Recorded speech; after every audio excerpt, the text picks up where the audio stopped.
Main reason we're building the tunnel is to protect the woodland, see behind us, and obviously there's a lot of habitats in this woodland and we need to protect it, and this is the best way we can do it. We progressed quite a lot. As you can see behind me, we have progress on the base slab. We have poured almost half of the base slab.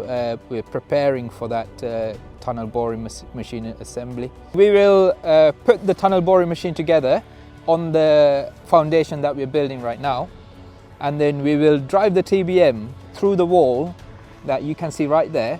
I was involved in all of this work from the design phase, and I saw that wall going up from the very beginning, excavation going down, and the construction of the foundation, as we can see at the background now. And then you can see the tunnel boring machine parts here as well. So when it comes together, it's absolute pure excitement what we see, and as we're driving together, that's just the explosion of more excitement.